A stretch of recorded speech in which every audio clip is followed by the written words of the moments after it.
السلام علیکم ورحمۃ اللہ. الحمد للہ وحدہ والصلاة والسلام علی من لا نبی بعدہ. اما بعد،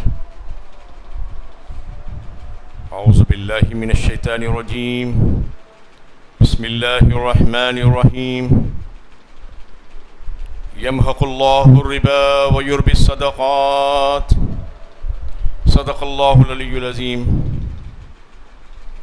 نحن على ذلك من الشاهدين والشاكرين.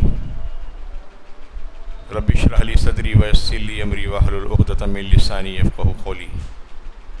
آمین یا رب العالمین. محترم حضرات، معزز سامعین، ابھی میں نے آپ کے سامنے جو آیت تلاوت کی ہے وہ سورہ بقرہ 3 پارے کی آیت ہے. اللہ رب العزت کا ارشاد ہے، وہ سود کو مٹاتے ہیں اور صدقات کو بڑھاتے ہیں. بظاہر ایسا دکھتا ہے کہ صدقات کے دینے کے بعد مال میں کمی ہو جاتی ہے اور سود لینے والے کے مال میں بڑھوتری ہوتی ہے، لیکن یہ ظاہری ہے، بیماری کی طرح ہے. جیسا کہ ایک بیمار جسم پھول جاتا ہے تو موٹا نظر آتا ہے، صحت مند نظر آتا ہے، لیکن بظاہر صحت مند نہیں رہتا وہ اندرونی طور پر. اسی طریقے سے مال میں سے جو صدقات اللہ کی راہ میں نکالے جائیں گے تو اس کی وجہ سے اللہ تعالیٰ فرماتے ہیں کہ اس میں ہم بڑھوتری کرتے جائیں گے، اس میں اضافہ کرتے جائیں گے. اور یہ اللہ تعالیٰ کا وعدہ سچا ہے. اللہ سے زیادہ کا وعدہ کس کا سچا ہو سکتا ہے؟ یہ آپ خود اس کا اندازہ کر سکتے ہیں.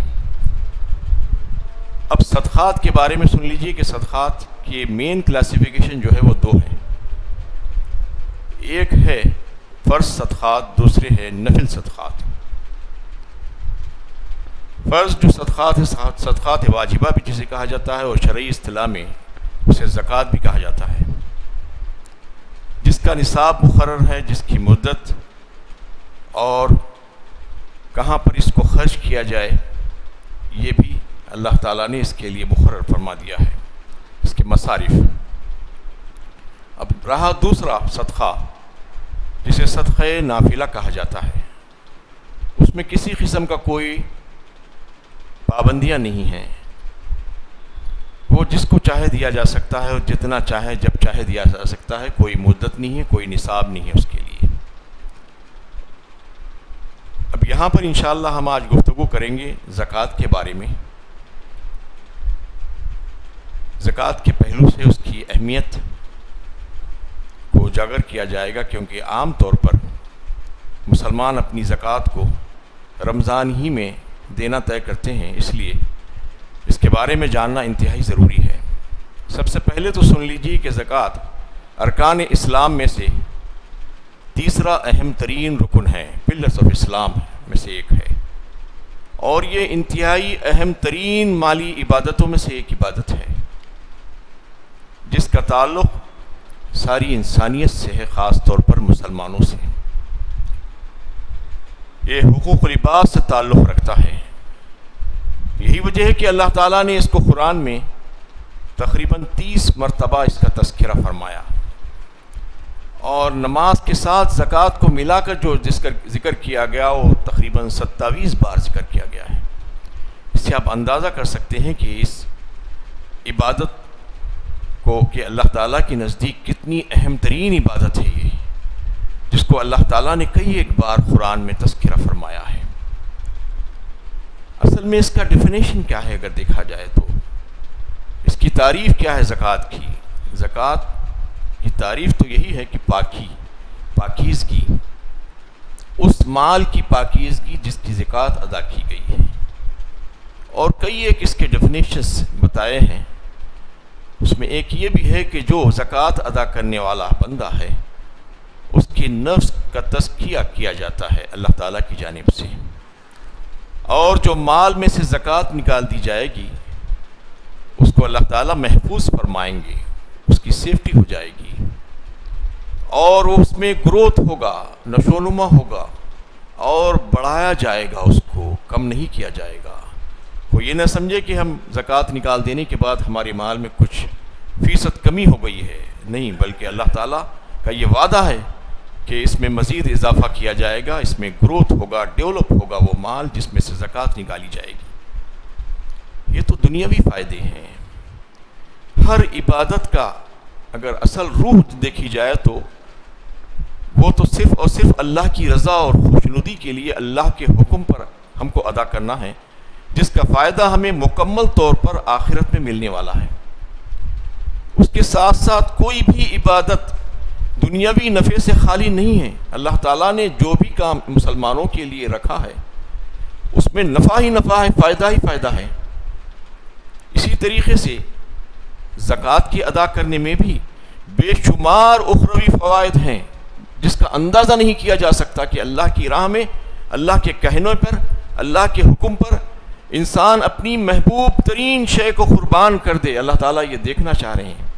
فَإِنَّهُ لِحُبِّ الْخَيْرِ لَشَدِيدٌ فرمایا اللہ تعالیٰ نے سورہ عادیات میں۔ مال ایک ایسی چیز ہے جس کا جو ہے ہر انسان کے دل میں اللہ تعالیٰ نے محبت پیدا کی ہے، کسی کے دل میں کم تو کسی کے دل میں زیادہ، لیکن محبت سے خالی نہیں ہے وہ چیز۔ اور پھر فرمایا گیا ہے کہ وَمِمَّا رَزَقْنَاهُمْ يُنْفِقُونَ، ایک جگہ پر اس میں سے خرچ کرو جو ہم نے دیا ہے۔ یعنی مطلب یہ ہے کہ یہ مال تمہارے لیے امانت ہے، تمہارے پاس اللہ تعالیٰ کی امانت ہے، اس کو مالک مت سمجھو، بلکہ مالک نے تم کو دیا ہے، تم کو عطا فرمایا ہے، اس میں سے مالک کی مرضیات کے مطابق خرچ کرو۔ اللہ تعالیٰ یہ دیکھنا چاہتے ہیں کہ میری مرضی کے مطابق میرا بندہ خرچ کرتا ہے یا نہیں کرتا ہے، میں جہاں پر کہتا ہوں اس پر خرچ کرے گا یا نہیں کرے گا، یہ دیکھنا چاہتے ہیں اللہ تعالیٰ۔ تو اس میں اللہ تعالیٰ کی مرضیات کو دیکھا جائے گا، اللہ تعالیٰ دیکھیں گے کہ میرا بندہ میرے کہنے پر اپنی محبوب ترین شے کو قربان کر رہا ہے یا نہیں کر رہا ہے۔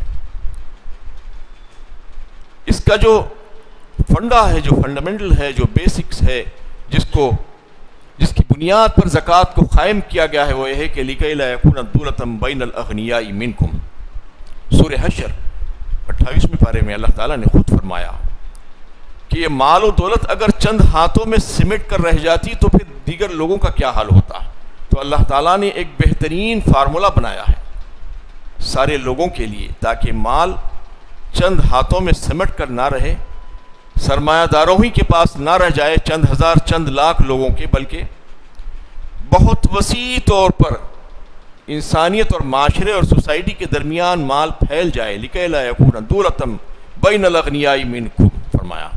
یہ اصل بنیاد ہے اس کی کہ زکوٰۃ کیوں، کوئی اگر یہ سوال کر سکتا ہے کہ آخر یہ زکوٰۃ کیوں دی جائے ہمارے مال میں سے، ہمارے مال کو کیوں خرچ کیا جائے کسی اور کے اوپر، تو اللہ تعالیٰ چاہتے ہیں کہ نہ صرف تم خوشحال رہو بلکہ تمہارے ساتھ ساتھ معاشرے میں رہنے والے دیگر جو غربا ہیں، جو مفلک الحال ہیں اور جو محتاج اور مسکین ہیں، ان کی بھی زندگی گزرتے رہے۔ یہ اللہ تعالیٰ چاہتے ہیں کہ تمہارا مال دیگر لوگوں کے پاس بھی پھیلتا جائے، یہ اللہ تعالیٰ کی چاہت ہے۔ اب عام طور پر جو مالدار لوگ ہوتے ہیں ان کا بڑا دل دکھتا ہے زکوٰۃ دینے کے سلسلے میں۔ زکوٰۃ نکالنے کی بات کی جاتی ہے تو بہت تکلیف ہوتی ہے، اور ایسی ویسی باتیں شروع کر دیتے ہیں کہ یہ تو ٹیکس ہے، یہ تو تاوان ہے، یہ بوجھ ہے، ارے یہ کیا ہے بھئی اتنا زیادہ، ایسی اس قسم کی باتیں شروع کر دیتے ہیں۔ جب مال زیادہ ہو جائے گا تو ظاہر بات ہے زیادہ نکالنا پڑے گا، تو زیادہ بہت تکلیف دیتا ہے ان کو، اتنا زیادہ نکالنا ہے کیا۔ تو یہ سمجھ لیجئے کہ یہ ہرگز ٹیکس نہیں ہے، یہ ٹیکس ہو ہی نہیں سکتا۔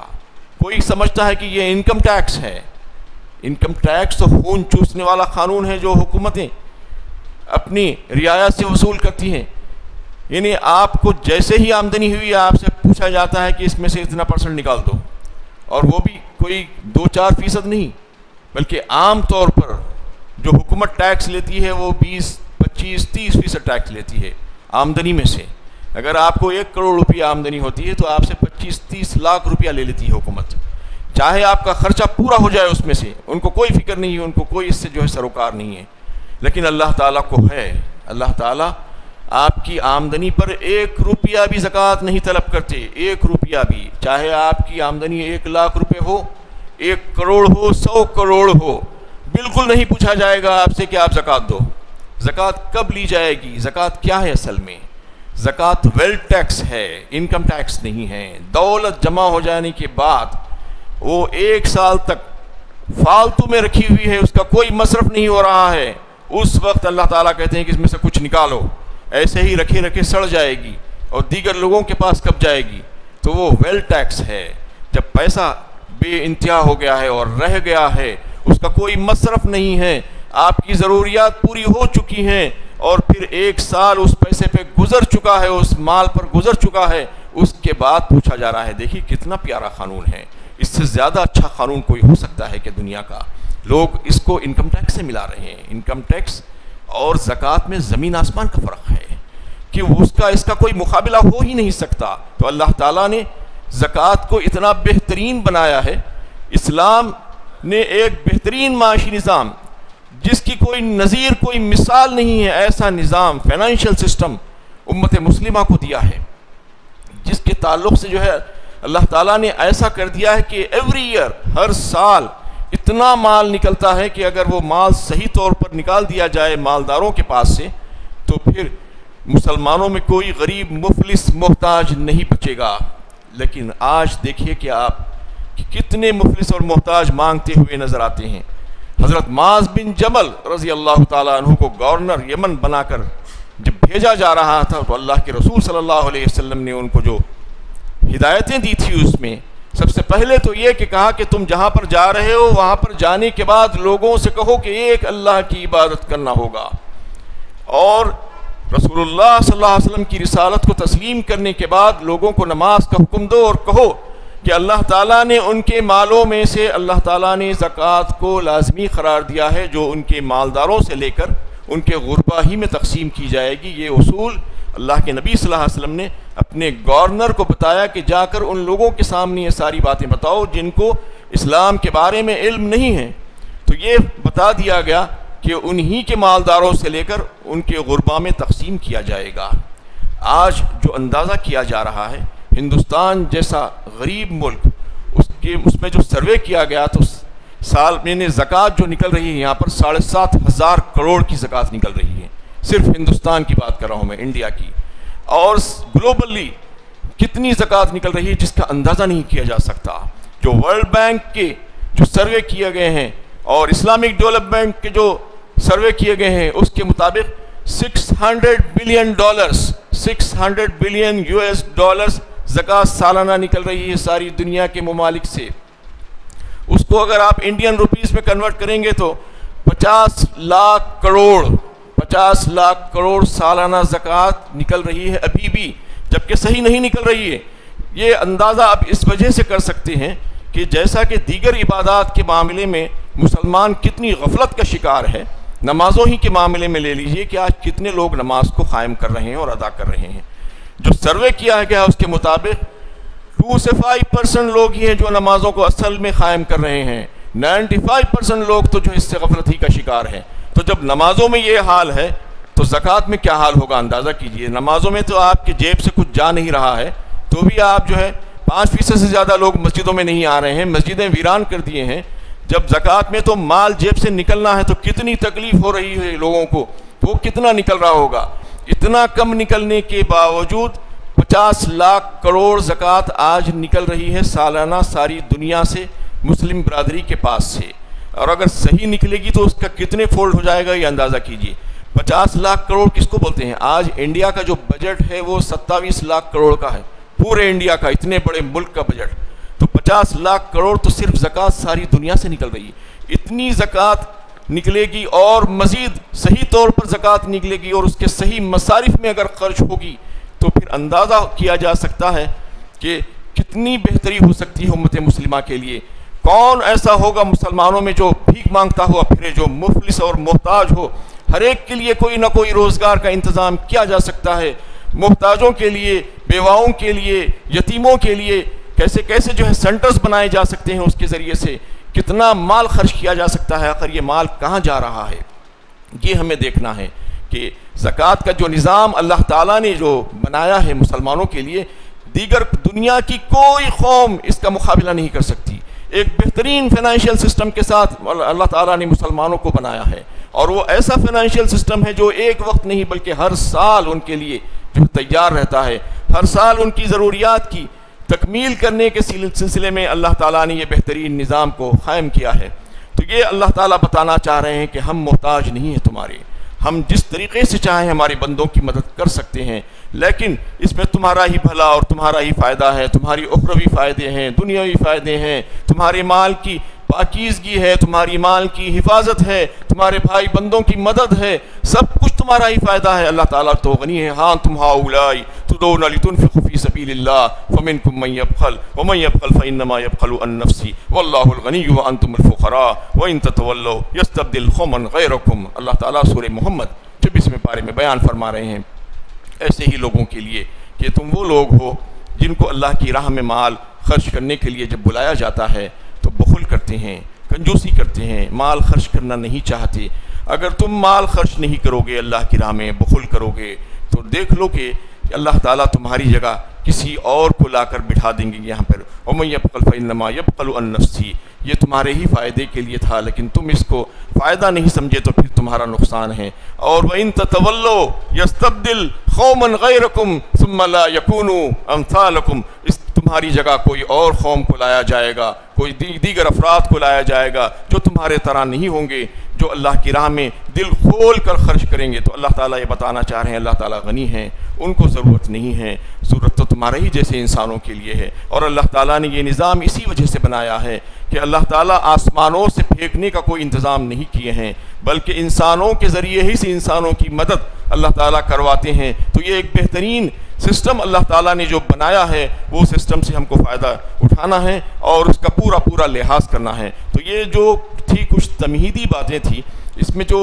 اصل زکوٰۃ کے موضوع سے جو بات ہونی ہے وہ تقریباً ایک 8-10 سوالات ہیں، وہ میں آپ کے سامنے ابھی دہرا دیتا ہوں، اس کے بعد انشاءاللہ دوسری نشست میں اس پر گفتگو ہوگی کہ کچھ سوالات ہیں جو مسلمانوں کے دلوں میں آتے ہیں زکوٰۃ کے متعلق کہ آخر زکوٰۃ کیا چیز ہے اور کیا ہمارے اوپر بھی زکوٰۃ فرض ہے، کیا ہم کو بھی زکوٰۃ دینا ہوگا۔ سب سے پہلا سوال بنیادی طور پر ایک مسلمان کے دل میں آتا ہے کہ کیا زکوٰۃ ہمارے لیے بھی ہے، ایک سوال تو یہ ہے، اور دوسرا سوال یہ ہوتا ہے کہ زکوٰۃ کب ادا کرنی ہوگی، کیا یہ زندگی بھر کا معاملہ ہے یا سال بھر کا ہے یا مہینے کا ہے یا روزانہ کا ہے، یہ پتہ نہیں ہمیں کب ادا کرنا ہوگا، کون سی تاریخ کو ادا کرنا ہوگا، یہ دوسرا سوال ہے۔